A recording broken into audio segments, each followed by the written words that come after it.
Um, I look at it like, again, we have to choose between survival and authenticity. Mm. It's just part of the black experience for the most part. Our survival has rules to it. We got to lower our tone. Like you said, you got to watch your hair. You can't correct the microaggressions. You know what I mean? You're just supposed to laugh it off so they don't label you as somebody who's difficult or tough to work with. That's just part of what it is. But your authenticity calls for you to honor who you are and Mm-hmm. protect your identity. You know what I'm saying? And this is something that we're experiencing and understanding now. Like our current generations are getting into this because we did not have the luxury, so to speak. I mean, we were actually being trained.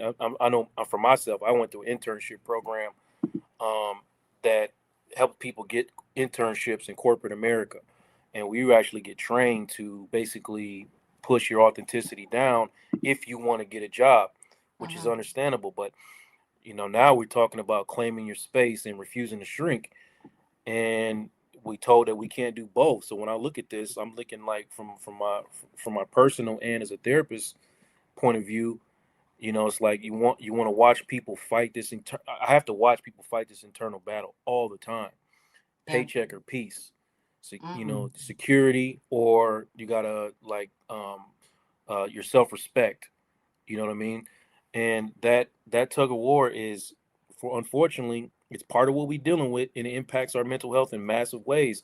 I look at it differently now as a therapist than I did when I was coming up through corporate America, and Mm-hmm. even as an educator. But because we get taught it's really risky to be yourself and be authentic, and corporate America keeps asking you to bring your whole selves to work, but only if your whole self fits into whatever their comfort zone is. So I mean, it's tough, man. That's when you ask that question about kids or parents doing their kids a disservice. It's Mm-hmm. hard for me to answer that question because you know what I mean. Like, if you're it depends on your path of survival. Or are you in a position to thrive? You know what I mean. Like, if you want your kid to survive in a certain environment, then yeah, you gotta name them and make them look a certain way, unfortunately. But at what cost? Are you teaching your kid not to be authentic? You know what I mean? Not that there's something wrong with them being themselves or being of their own culture. There's a big cost to that, and has long term effects. I promise you, it has long term effects because I observe the long term effects on a regular basis. So, almost lean towards authenticity. I'm always gonna lean towards authenticity.